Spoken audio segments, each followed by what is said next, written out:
And you look at things like stormwater grates and make sure that everything is in shape for that. Everything is as clean as it possibly can be, because you know that with leaf season coming, there's going to be clogs, and people. I know that you'd like the public to help out with that, wouldn't you?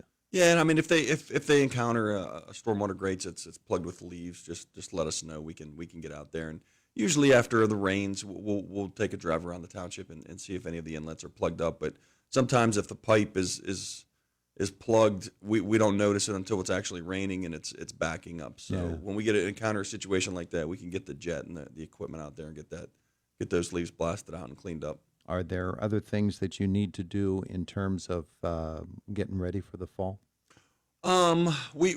Well, right now we're looking at tar sealing, where we go out with the tar machine and Okay, we yeah. fill the cracks and just Mhm. keep the water out of the cracks, because once it freezes, they make it bigger. But we did get our salt contract numbers for this upcoming winter, and unfortunately it did go up $4 extra dollars a ton over last year, which we were expecting. Last winter was one of the unique ones in a while that we utilized a little more salt than we had in the past few years. So Yeah. as we go into this season here, we just need to plan and make sure we have enough for to get us through if we unfortunately have a bad winter. I want to visit some of the recreation sites within White Township. We've got some wonderful sites, but I wanted to talk first about the Citizens Ambulance Agreement that White Township has signed. I know it seems like the supervisors and folks within the township offices pretty excited about this. Yeah, it's big. So the Pennsylvania Code, Commonwealth of Pennsylvania, requires municipalities to provide emergency medical transport. And historically, a lot of municipalities within Indiana County haven't provided that service or contributed financially to that. Since 2017, we've had a contract with Citizens where we pay them an annual contribution or an annual service fee, and they're our provider of emergency services. So just with everything going on in the world today, with lack of reimbursements, with the cost of readiness going up, the cost of ambulances, the cost of these stretchers, and this equipment that they're required to have, the costs just go up and up and up and up and up. Yeah. So the township, we wanted to ensure that every resident, every business, every visitor, anybody that passes through our borders daily has access to some of the greatest medical transport care they can, and we contracted directly with Citizens Ambulance, and it's good. It's every dollar we send over there will go directly towards patient care. So we're excited about it.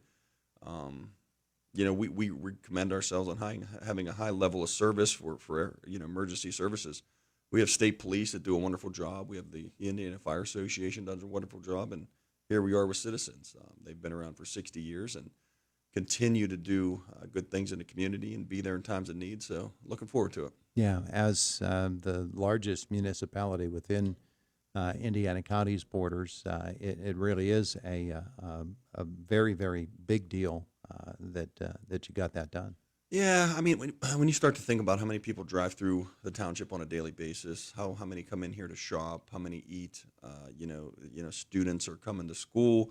You have IUP. It's just there's a number of people, and the cost of readiness is something that we don't take lightly and have to plan for, and if anything unfortunately happens, we're ready to the ambulance is ready to step up. So good things. All right, let's talk a little recreation, because you've got the wonderful facilities. I was out at the recreation complex again over the weekend and actually took a walk all the way up to the top of the hill. And I don't think folks realize everything that is there at the White Township Recreation Complex. But I mean, you get up over the top of that hill, and I'd forgotten how many things were there. When you go, so if you go up to the soccer fields and you keep going, Mm-hmm. you go up around the bend and go the whole way to the top, there's Eagle Rest Pavilions, which is kind of the area where you were at. Hidden in there is a cell phone tower. We were fortunate enough to get a lease a couple years ago that all those funds go directly into our rec improvement and are utilized, for everything out there. But we do own all that property that you can see back by the cell tower between there and the highway interchange. Mm-hmm. So it's untapped territory right now. You can take a walk through there. That's where the 18-hole disc golf course does wind up through there. So there will be some activity going on through there with some disc golf. But there's plenty of room up there to take a walk, look around. Yeah. You get up to the top as well. There are special facilities for seniors up there. Very, Yeah. very nice. You drive on up. If you're a senior, you don't want to. That is a pretty steep hill. It is. So you could drive on up there, and there's a nice pavilion. There are. I'm not even sure what the one court is for. Bocce ball? Is that bocce? Yeah. I thought so. There's nice bocce restrooms up up there. there. There's horseshoe pits. Nice restrooms. There are permanent checkerboard chess tables there. It's really nice. And it's soon to overlook the amphitheater site. Yes, it is. Yeah. Well, let's talk about the amphitheater because I know that you're very, very excited about the progress on it. Mm-hmm. Some of the trees that had to come down are down. Some of the dirt that's some preliminary dirt grading is going to get underway here, and looking forward to getting that structure erected and be operational here for early spring. Yeah. It's When do you really fast. anticipate that it'll actually arrive, the pieces? We were tentatively told the end of October, so I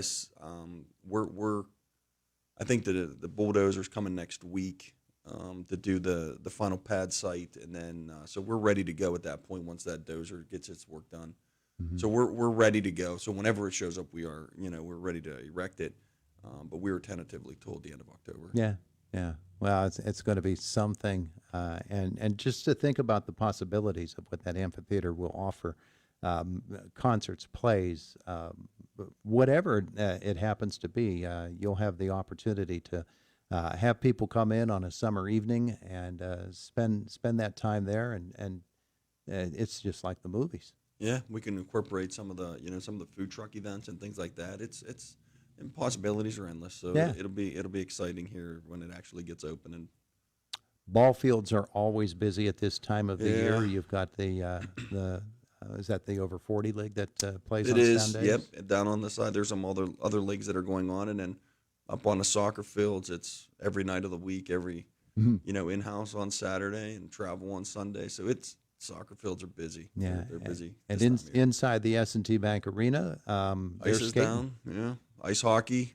We have ice skating. If anybody's interested in taking ice skating lessons or joining that learn to skate program, those sessions kick off every few weeks. So reach out to the office out there and sign yourself up. But man, Yeah. I don't even know what it is anymore. 6 a.m. to 11 p.m.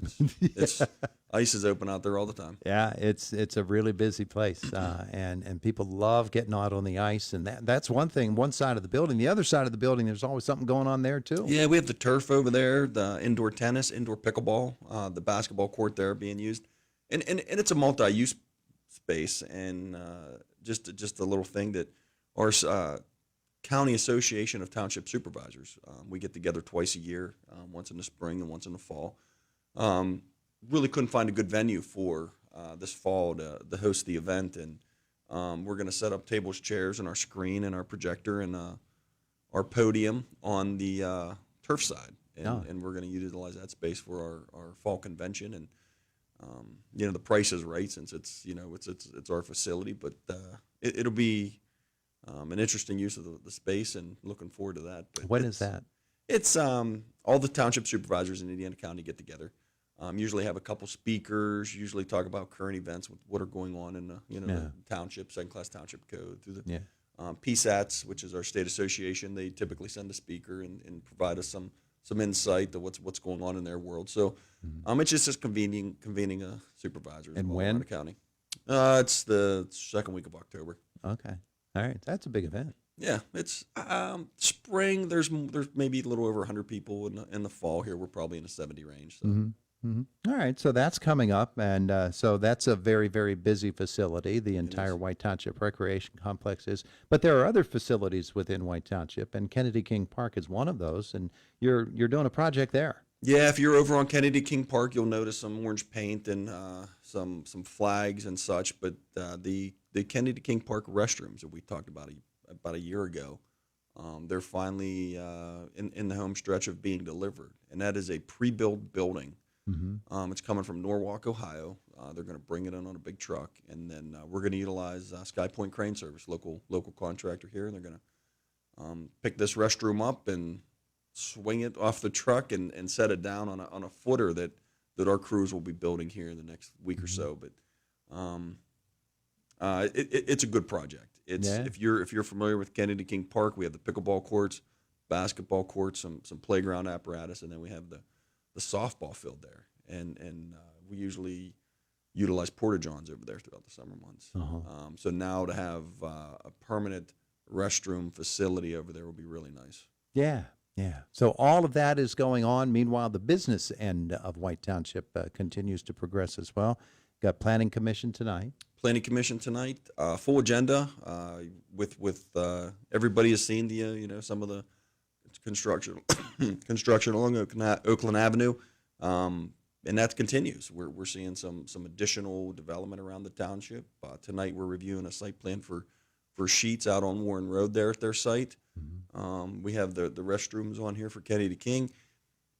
Yeah, it's Planning Commission is land development. It's a little uptick here. Yeah, so it's my goodness, these last 12 months have been pretty amazing, haven't they? The next 5 years are going to be something else. All right, so there you go. He's Chris Anderson, White Township Manager. We're hearing the sirens outside. That's an Indiana Fire Department vehicle going along west on Philadelphia Street. They have been called, along with others, to a structure fire along South Jefferson Street, which I assume it's in Armstrong County. I assume it's in Elderton. But we'll check into that, let you know what we can find out about that as we continue to monitor the news. Josh will be by and give us an update in just a few minutes. Thanks, Chris. All right, appreciate it, Todd. It is the voice of Indiana County. It's WCCS 101.1 FM, AM 1160, and WCCSradio.com. It's the Train Unstoppable event. Unstoppable solutions and unbelievable deals. There's never been a better time to buy a Train. When you buy a new energy-efficient heating and cooling system, you save today and lower your energy costs over time. It's a win-win for you. It's hard to stop a Train. Special offers and financing available. Call your local Train comfort specialist, Miller Plumbing and Heating, for details. Call 724-349-6676. Subject to credit approval. See store for details. PA license 014576. Planning ahead shows how much you care. At the Leftall Funeral Home, they understand that making funeral arrangements in advance can ease the emotional and financial burden on your loved ones during difficult times. Since 1999, the John A. Leftall Funeral Home has been Indiana County's premier choice for funeral services, and pre-planning makes it easier on everyone. The compassionate team at the Leftall Funeral Home will help you make informed decisions, ensuring your funeral wishes are honored exactly as you had envisioned them. To learn more, call the Leftall Funeral Home today at 724-463-4499. That's 724-463-4499. Or visit them online at leftallfuneralhome.com to learn how simple pre-planning can give your family the gift of peace of mind. The John A. Leftall Funeral Home, for over 25 years, serving Indiana County with dignity, compassion, and excellence. Do you know Community Living and Learning? They help individuals with intellectual disabilities, and their mission is to help them live happy, productive lives. Their residential living program and the adult training facility are the first things you probably think of, and there is so much more. Would you consider donating to help continue this life-enriching work? Go to the website, communitylivingandlearning.org, and see for yourself. Then call 724-349-1420 to make your donation. Get to know Community Living and Learning. Pennsylvania's statewide tobacco-free recovery initiative supports your local radio station and reminds those in substance use disorder recovery that learning tobacco-free coping skills improves the chance of long-term recovery by 25%, and that more than 70% of Pennsylvanians in recovery believe these skills are helpful for both recovery and mental health. Become tobacco-free recovery strong and learn more at tobaccofreerecoverypa.com or call 1-800-QUIT-NOW. Sponsored by the Philadelphia Department of Health. WCCS, Homer City, Indiana. This is the voice of Indiana County.